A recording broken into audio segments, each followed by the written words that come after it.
podcast all about leading edge technology. I'm VP of Engagement, John Collins. I'm CTO, Howard Holton. And we're here to introduce Director of Product Management at Ventera and all-round good guy, Noble Ackerson. Welcome, Noble. Hey, nice to meet you and nice to be here. And what we're going to be talking about this week is the hidden costs or the not so hidden costs of AI. So let's get to it.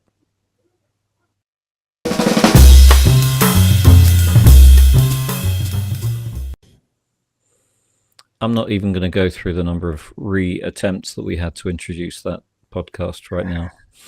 No, but just in case our production team cuts out all the flubs, we should point out that we are still on the batting zero.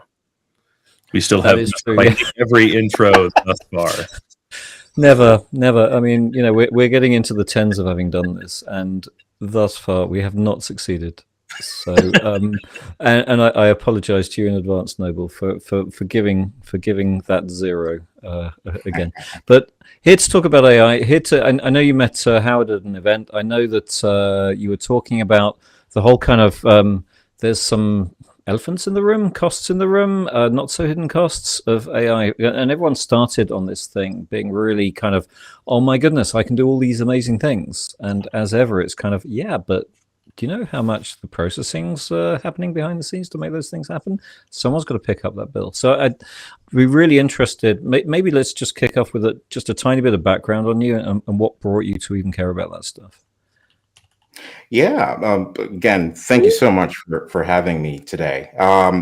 So as far as how I got into this space, I bring about 12 years of technical product leadership for mostly commercial and startup industry, and only recently did I sort of dive into sort of the federal government space. I live in the Washington, D.C. area, so it's inevitable, right? At some point you end up working for a three-letter agency of sorts. But how I got into this is, you know, any TPM or technical product manager you know, lives in data, right? Like we typically live in sort of quantitative worlds to sort of understand user behavior towards whatever tool or solution we're building. And about, 6 or 7 years ago, it sort of moved from sort of descriptive analytics, sort of BI dashboard type things. And I started moving into more diagnostic analytics where it's like, all right, well, we know what happened, but why did it happen? And then I started getting really into counterfactual analysis, and all the way up the chain to more classical predictive AI, being able to sort of predict, based on a time series analysis, when systems were going to go down or when users were going to churn, that kind of stuff, and my background happened to be in machine learning during the AI winter, late 90s. And so it was basically great to sort of go back to my roots there. AI winter. That's but the booms and the busts. We've seen a couple of those, right? But my university project was on expert systems, and that was in the 80s. So there was a bust before your boom and bust. That's right. Right. Whenever I hear expert systems, I know the person knows what they're talking about. Oh no, but that isn't true. I mean, let's jump to the content. But back then, it was all rules engines and right. Clever maths that no computer was powerful enough to run. Then we got into neural networks in the 90s, and that's when the real first big boom happened. And then the 2000s were when you didn't need a cray in order to run some of this stuff. And so it did start becoming affordable, which is an excellent segue into maybe Howard, what's the cost issue? Well, the cost issue is it's become too cheap. That's ultimately the cost issue. The cost issue is the barrier for entry used to ensure that you had need before you had budget. Now it's so cheap, you have budget long before you have need, and you have demand before you have need, which demand and need aren't remotely the same thing, right? Demand is an external force, need is an internal one. right? And so now the market pressure is so high on AI-ifying all of the things that the demand is there for you to add AI long before you've determined what the need is that AI can solve. And the cost is so low, you can just fling crap at the wall until something sticks. And unfortunately, what we're seeing stick a whole lot more often is immaturity. Which actually was the thesis behind my talk at the event, Howard, that we met each other at. This was in, I believe, Orlando last year. So I take everything that you said, but I'll add an asterisk to it.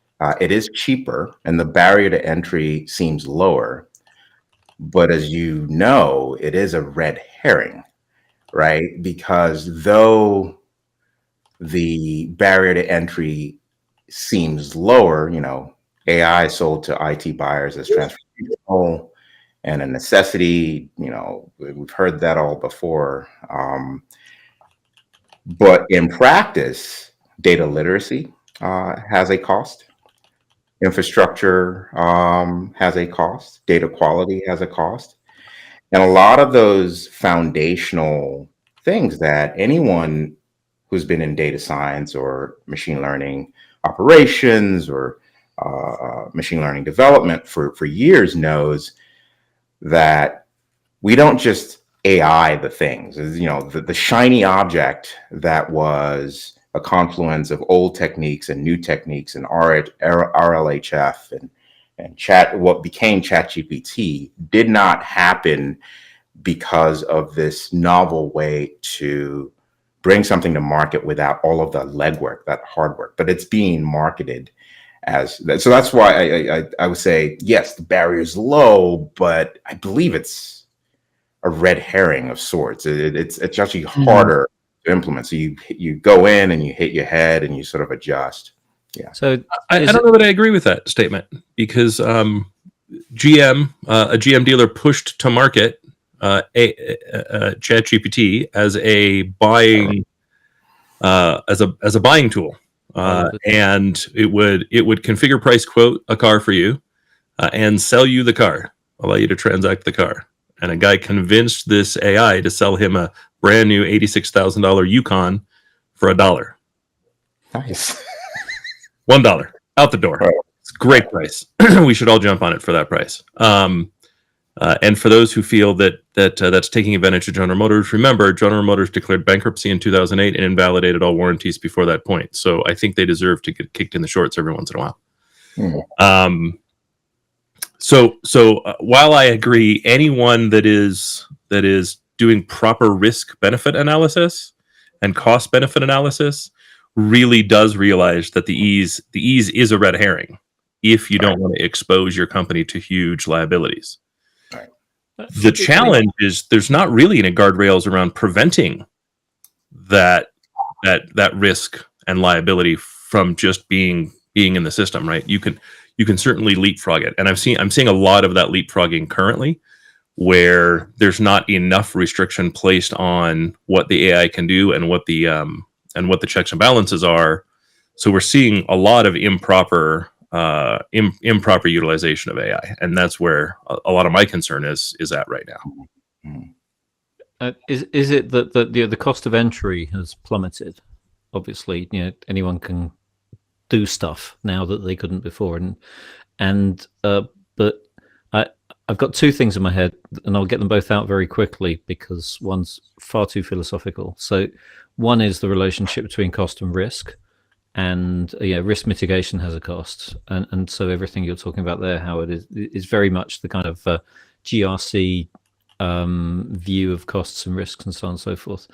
But the second is just the simple fact that it's all the other costs, and that's your point, Noble. It's cost of entry is just one cost amongst many, and I don't want to get on my classic, it's a soapbox I jump on, which is, but you got to think about configuration management, you got to think about quality control, you got to think about this, you got to think about that.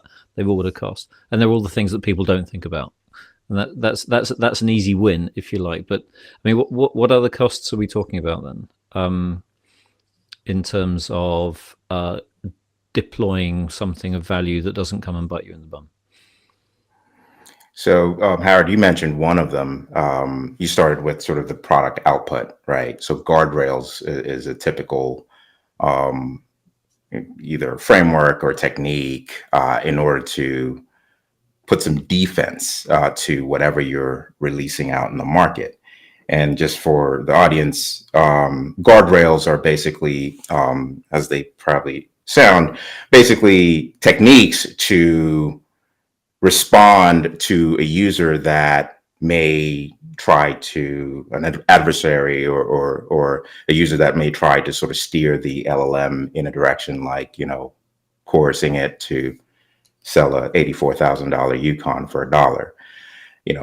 A lot of organizations, that's a very complex set of tasks, and it's making over time. Yes, that will also be driven down. NVIDIA is investing a lot in their Nemo guardrails product. Llama 2 launched with a lesser known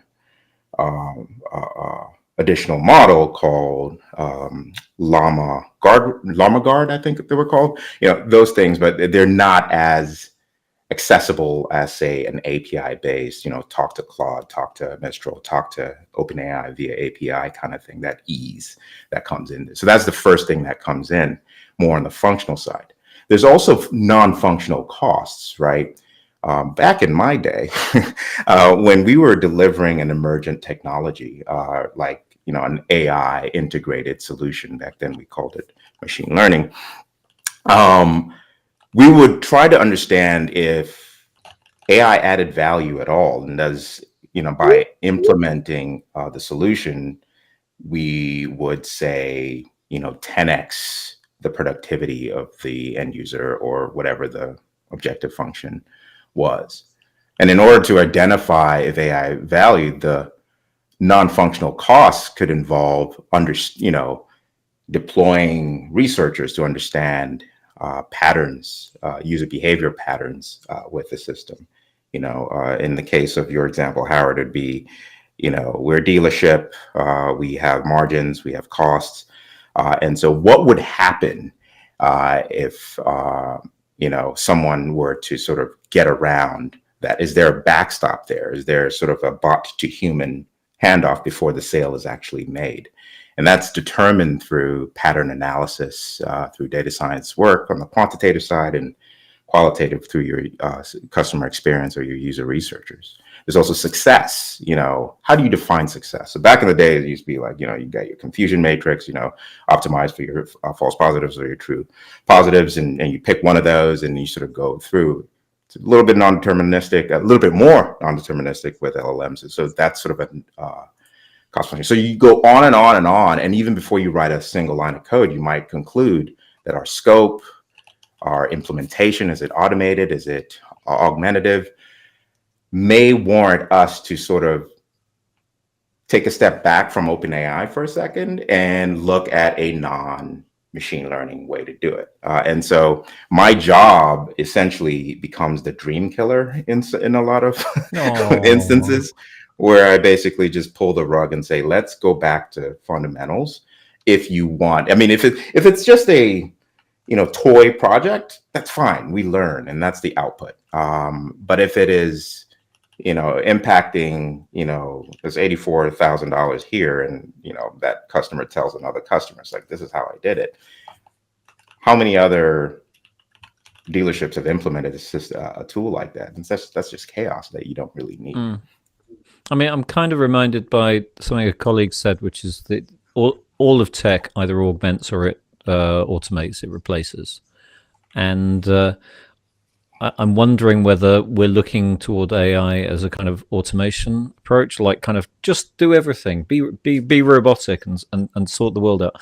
And actually, right now, we should be, given the level of maturity, we should be looking at it more from an augmentation perspective, and keep humans in the loop, basically.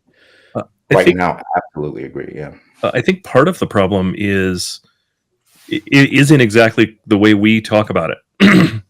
Right? We say AI, and people hear AI as though it is like the noun rather than the category of nouns.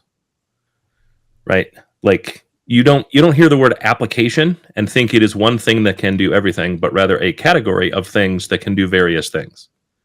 I realize this is a little bit like bland, but that's actually the point, right? When I hear the word application, there's a whole bunch of things that fill in the box, right? Microsoft Office, AutoCAD, PowerPoint, Photoshop, Illustrator, Sage, SAP, Oracle. Like applications is a category, and we think of it as a category. We don't then go, well, just saying the word application means I can do everything. Whereas when we say AI, it is also a category, but the common the Luddite does not hear it as a category. They hear it as a thing, right? So AI when you say AI, mother. kind of, right? And I think that's part of the problem, right? Even when we're talking about AI, much of the current AI conversation is LLMs. It's not AI in general, right? And that's part of the problem because we're specifically speaking about LLMs. We're not speaking about anything else, and yet we're still talking about AI. And so we have to get through to people that those terms are not interchangeable. That AI is a huge, broad, wide category that covers an enormous space, right? Including machine learning, right? And I think part of the problem is how we use language and how terrible we are at defining what we mean when we say certain things. And I think it would be helpful if we, curbed that. I mean, I'm interested to map that against because you mentioned before, Noble, the maturity curve, the trough of disillusion and the kind of the plateau of productivity and all that stuff. If AI isn't any one thing, and if different levels of maturity come with different costs, what is cheap and what is expensive relative to maturity, right? I mean, a simple, to put it into scenarios, are LLMs cheap or expensive right now? Are we fooling ourselves? And are other types of AI cheap or expensive, etc.? Well, the cost of entry is where we should be focused, right? Because they're very, very expensive, but the cost of entry is very, very, very, very low. And the problem that allows is the Dunning-Kruger effect, right? The Dunning-Kruger effect for LLMs is so much faster and easier to fall into. That trap is so much easier to fall into with LLMs than any AI before it. There's been no AI that's as easy, that has a lower barrier of entry than LLMs. And so it's so easy to fall into the trap of, oh, I've got this. I understand this. This is no problem. Just Noble, before you finish your breath, in order to just remind me what the Dunning-Kruger effect is, because of course I know, but I've just temporarily misplaced the thing that it is. Confidence versus competence. Oh yes, okay. Thank you. And thinking that because you have taken a 1 hour course on AI, you're now the AI master. There are a couple of things that have that are faster than the speed of light these days, which I think there's a whole meme around it. There's cheetahs, and then there's AI experts, right? I think that to some effect, this is not new. I think right at the top of the show, I was talking about, the ebbs and flows of technical innovation, and when the barrier to entry seems low enough that people can sort of enter in. There was a company acquired by Adobe a long time ago called Macromedia, and they made something called Flash and ActionScript, if you guys remember. And it was one of my first engineering jobs. PTSD. PTSD with cold. I didn't mention Cold Fusion, which is a completely different, issue. Anyway, so if you remember, the barrier to entry to build a Flash-based system was so low that every website had a splash page. that had an interactive flash-based thing that sort of just, either occluded the content and revealed it, and it was just over the top. Well, in my case, I was building a REITs application, or a real estate investment trust application, for a financial firm. And so this is before RIAs, rich internet applications, came around. So we were using elements of SOAP-based, anyway. The barrier was so low that the UX, the user experience, the time that it took for a website to load was so low. Can I take us even back further? Let's go all the way to Newcomen, right? Newcomen built this atmospheric pump, right? That pulled coal. That it was a coal engine that basically pumped water out of the ocean to generate energy. Okay. A few years later, James Watts, who's a Scottish inventor, comes around and improves that technology with what we now know as the steam engine, right? He improved the efficiency of a steam engine, don't quote me, by around maybe 75%. And the monarchy in the British Empire was like, oh my God, this is great. The British Empire will dominate forever, right? So they bring in this statistician, maybe. Wait. We do still, right? Come again? We do. That's right. Well, much to the British Empire. So, by the way, for your audience, I'm British by birth. I was born in Barking. I grew up in Lewisham. I don't sound British because I've been here since '95. And so, long live the king. But you can still speak Lewisham. Yeah. A little bit. Like, give me a couple pints and maybe. But the I guess the sermon or the TED talk that I was going down was just to show that when the barrier to entry, or when when it's seemingly low to sort of innovate on a set of technologies or technology, everyone sort of rushes. It becomes a gold rush because they see the perceived value and everyone sort of jumps into it. So there are patterns that people either break, just a shortcut. And that's basically what gets consultants such as myself jobs, because we go, hey, I did that with this company and this was the result. You may want to use this other pattern that is emerging. And it's very messy in the beginning, but over time, it gets improved. The long story short of my little thing with Jevons and Newcomen and all that stuff was the Jevons paradox, right? So Jevons came back with a counterintuitive report that did not conclude that things were getting better for the empire, right? His insights were more that the more efficient engines got, they went through coal faster.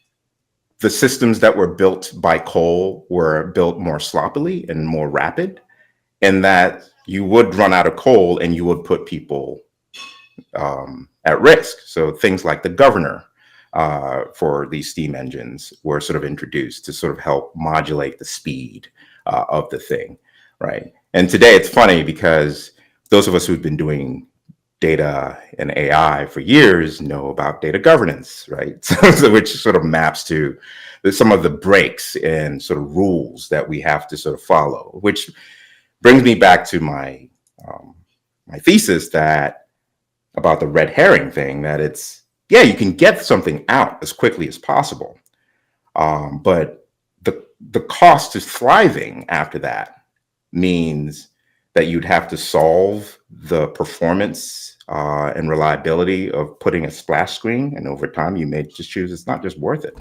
It takes a minute, 60 seconds to load my page. I just need them to read my article. And so they stopped using Flash for ads on New York Times and that kind of stuff. So that's literally, it's just to take you down that journey, is that the cost, the barrier to entry is almost a trap. It's a paradox of sorts. Right. And so that's how I sort of mentally model that.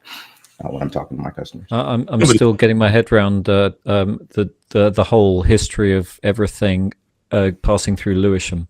So that's Sure. Howard. Yeah, no, I think you and I said the same thing. Yours, I like the way you said it better. Because the trap is, oh, this is easy, anybody can do it. No. Well, technically anybody can do it. Anyone can play basketball. Anyone. Right? Anyone can play soccer. Very few people can do it well. Right? And the fact is, by thinking anyone can do it, you're risking your business. You're not risking your knees. You're not risking looking like an idiot when I play basketball. Right? I look like an SNL sketch when I play basketball. That just hurts me. Right? Thinking the same of AI risks your business. Thinking the same of AI risks your large reputation. Right? It risks your private data. It risks, the financial instruments that you use, and thus caution is warranted. Right? You need to learn to play at the collegiate level before you play production level AI. Right? And that's what I would encourage. Do all kinds of things internally. Everyone should be experimenting. Like I've said before, we're in the experimentation phase. Everyone should be experimenting. Only those that play at the pro level should be delivering professional results, in my opinion. Right? And it's okay if you want to deliver some JV outcomes, right? Like you want to use AI to interpret the documentation of your tool and provide results that are in easy to understand English with an English level search engine. Like I can be convinced that's a good use and a relatively safe use by restricting the boundary of the AI just to your publicly published documentation. Great. More than that, I start to question what is the level of expertise used in developing that AI. Yeah, spot on.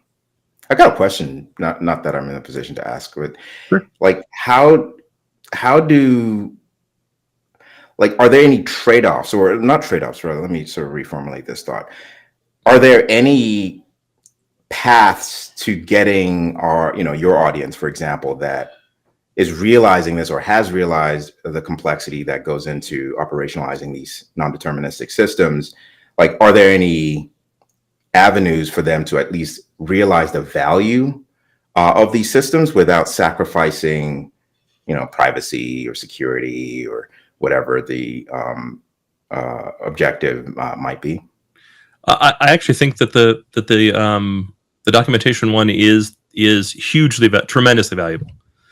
Right. I think feeding that sort of data into AI and really, a lot of our vendor customers have a tremendous corpus of documentation that is public and end user focused. Right. Things like best practices. No one ever sees them. Right. If we look at like how that stuff is organized on your average vendor's website, it's nearly impossible to find. Right. So can I use an AI on, again, that purely public corpus of data to bubble up some of that information to make it easier to find? Because if I do, and I end up putting more best practice documentation in the hands of more end users, then the quality of output they're going to get from the tool that they paid for that I make is also going to be improved, and thus improve my reputation. I think I think that's the hands down the best use case, and you could do it today at relatively low risk. I say relatively because, as we all know, managing the lying, managing the hallucinations does become rather critical. Mm-hmm. But even within the context of documentation, the hallucinations are relatively low. And I guess it goes without saying that for those listening that may not have that $2 million budget that I typically start at, like, you can abstract away that complexity by going low code or going proprietary, right? It comes with the trade-off of being opinionated in some cases, or often rigid frameworks. Yeah, but Put it out. Yeah, right. You can sort of make that trade-off. And a lot of these tools, if Microsoft were to, pitch you, a lot of their tools come with these co-pilots, right? These days. And it is a way for you to at least get traction and sort of hit the limits of what Excel can do or Power BI can now do or even Google's Duet system, which is essentially RAG in a box, one-click deploy, and you have, for your dealership, you have a chat bot that someone else has done all that legwork for you. So don't despair if you're just freaking out. There are ways to get around a lot of the complexity that we're talking about here. Sure, but the cost, like let's talk about Duet for a second, right? Great, I've enabled a chatbot. No third party can automate data governance for you. No. Data governance is 100% on you as the data owner. And so while they can provide the tools, you need to do the data governance and restrict the data that tool has access to data that is curated, that you want to be part of the tool set. And every time you make a mistake and overdo that, and every time you make a mistake and skip that step, right, you're increasing risk to a level that is likely not something that you would, were it actually written out for you, you'd not likely want to accept that, nor would your CFO or your CEO or your board of directors. Right? I can't pluck on that enough. Listen, can I just give your audience a practical example of what you just said? Absolutely. We are familiar, or may be familiar, with grounding these LLMs with our proprietary or private data. It's a technique called retrieval augmented generation. These days, you can't even talk about doing something meaningful in an enterprise without at least exploring it. And retrieval augmented is just basically two things: retrieving from a numerical representation of whatever is closest to your private data, and then standing on the shoulders of a powerful LLM to return in a format that, or even a format that makes sense for your use case or for your task. You can't look online without falling over a RAG pipeline example. So a lot of customers go in headfirst to implement these RAG tools until they quickly realize that our Confluence data, or our Jira data, or our Snowflake, or insert database here, data isn't accessible to everyone all the time. Over the years, we've had patterns like attribute-based access control or role-based access control to bring in roles and permissions to limit that managers get a 360 view versus contractors that are only there temporarily might get a few. And believe it or not, organizations are finding, it blows my mind, finding this little limitation out because they've been blinded by how amazing these RAG-based products are able to perform. And it's normally naive in the sense that they're doing it. So no one's even testing for or evaluating for accuracy or faithfulness of the query versus what's in there. And so that I can't agree more. Yeah. I'm wondering so picking up a few threads, one is start internal, because if we're picking up on the risk factor and the opportunity factor and the testing. So start internal, use your documentation, use your internal data direction, because employees will give you feedback, but they won't walk away from the company necessarily. And the second is something along the lines of a sandbox. So start with a sandbox. Start with the idea that you're going to be testing something. Don't start with the idea that you're going to be delivering something. So any other thoughts, or what do you think? It's not about functional testing, it's about penetration testing, right? When you're designing your test for your AI system, sure, you have to do UI UX testing, CX testing, all that's fine, but that's the tip of the spear, that's the top of the mountain. What most of the mountain is that you should be doing is thinking of it much more like a security pen test, where you're testing for data vulnerabilities, you're testing for data anomalies, you're testing for risk, not functionality. If all you've done is test for functionality, this looks good, this works great, I'm getting responses that I expect, you failed. You have to test for what data have I inadvertently made available and what can be revealed about my business. So start by asking questions that you know for sure, that you are 100% confident this AI LLM cannot answer. Right? And when it does, start questioning why really quickly. Right? That's where most of your time should be spent, is developing as robust a test as you can to determine, does this thing have access to data that it shouldn't have access to, even if I'm confident it doesn't? Is it making logical leaps that it shouldn't be able to make? Have I failed in some way? I'm just thinking of the other car dealership that it could have been a Ford, but it started recommending Teslas. Oh yeah, that was a good one too, right? It was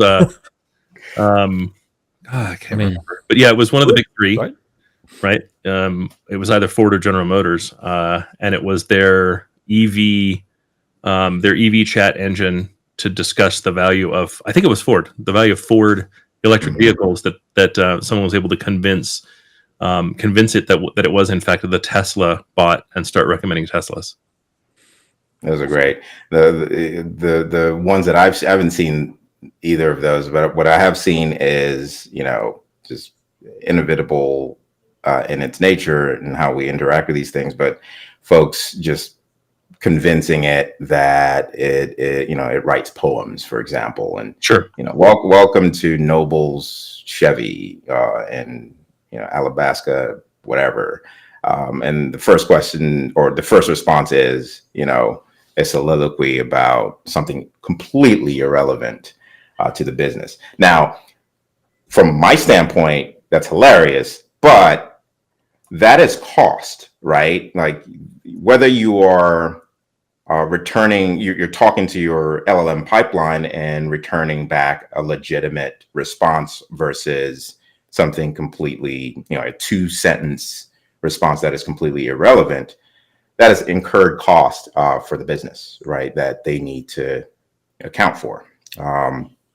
And so actually that comes back to that guardrails thing, where it becomes this interleaving agent that blocks all of the, it's almost rule-based, as we started with expert systems. It's almost rule-based. They use something called Colang. And you basically sort of set, if politics do X, Y, and Z, if this and that, and you can't catch it all, but the LLM is smart. And so it basically sort of fills in the gaps that they only want to talk about giga-ohm documentation, right? And so then it sort of constrains it. More advanced versions of that can even do more fancier things, is only talk to the LLM if you meet these certain criteria. And that's where sort of agents come in a little bit, or just whenever they're talking about this part and it's sales related, talk to this ERP system and only return grounded information from this ERP system. So yeah, it's fascinating. Well, on that note, I think we'll end for this week. For those of you that are overwhelmed by this conversation, you're not alone. This is a big conversation. This is an important conversation you should be having inside your organizations. You should be having with your vendors, with your partners, with your executives and your board. Right? Please don't make the mistakes that we've illustrated on this podcast. For those of you that have questions, we look forward to reading them. Please get those posted. I'd like to thank Noble for joining us, and hopefully he'll enjoy it enough to come back and do it again in the future. Please like and subscribe on all your favorite social media locations. This is on YouTube, among other places. And this has been another episode of The Good, The Bad, and The Techy. Thank you very much.